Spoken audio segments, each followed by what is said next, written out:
কি বক্তব্য আমরা শোনাব? এই ছোট্ট একটা মসজিদ থেকে কি বক্তব্য আমরা শোনাতে পারি? কি করে আমরা হৃদয়ের সার্থকতা অনুভব করতে পারি?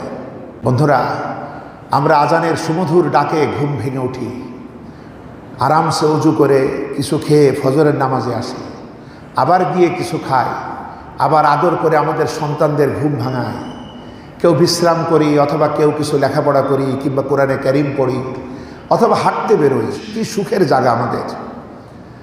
তারপরও আমরা ভালো নেই। আর ফিলিস্তিনিদের ফজর কিভাবে হয় জানেন? হেলিকপ্টার, গানশিপ, মর্টার, মিগ, ভয়ঙ্কর বোমারু বিমানের আওয়াজে তাদের ঘুম ভাঙে প্রতিদিন।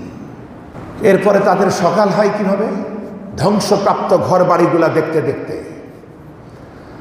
তাদের দুপুর হয় কিভাবে? নিহত স্বজনদের লাশ কাঁধে নিয়ে মিছিল করতে করতে। তাদের বিকাল হয় কিভাবে? এই প্রিয়জনদেরকে দাফন করে। রাত আসে কিভাবে? চোখের পানি ফেলে কাঁদতে কাঁদতে, দুঃস্বপ্ন দেখতে দেখতে তারা ঘুমায়।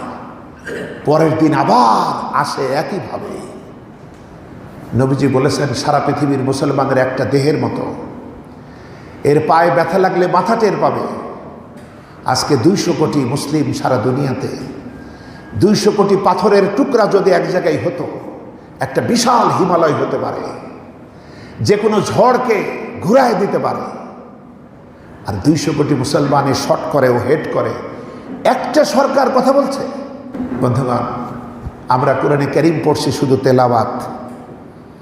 কোরআন আমাদেরকে দিলে কোনো বেদনা তৈরি করছে না। আমরা বুঝলাম না কিচ্ছু।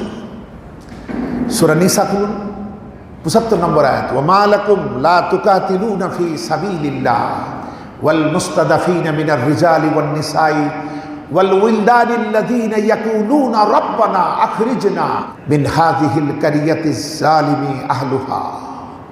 আল্লাহ পাক বলছেন, মুসলিম রাষ্ট্রপ্রধানদেরকে ডেকে বলছেন, কি হলো তোমাদের? তোমরা কেন ওই সমস্ত নির্যাতিত নারী পুরুষ, এখানে মুসলমান বলা হয়নি, বলা হয়েছে মানুষ, এত মানবাধিকারের কথা এরা আমাদের শোনায়। আল্লাহ বলছেন, তোমাদের কি হলো? তোমরা কেন ওই সমস্ত মাজলুম নর নারী শিশু বৃদ্ধ এদের পক্ষে লড়াই করো না, যারা আর্তনাদ করে বলছে, হে আমাদের রব, তুমি আমাদেরকে এই জালিমের জনপদ থেকে উদ্ধার করো আর পাঠাও কোনো সাহায্যকারী। এই বলে যখন ওরা আবার আরশে আজিমকে কাঁপায় তুলছে, এত মাতম করছে, তোমরা তখন চুপ করে থাকলে। এর পরের আয়াতে আল্লাহ পাক বলছেন, মোমেন তো তারা যারা আমার পথে জিহাদ করে, আর বেঈমান তারা যারা তগুতের পথে লড়াই করে। বন্ধুগণ, আজ মনে হচ্ছে পৃথিবীতে কোনো মুসলমানই নাই। ফিলিস্তিনের মসজিদের ওই কটা মানুষই ছিল মুসলিম। খুবই দুর্ভাগ্য আজ।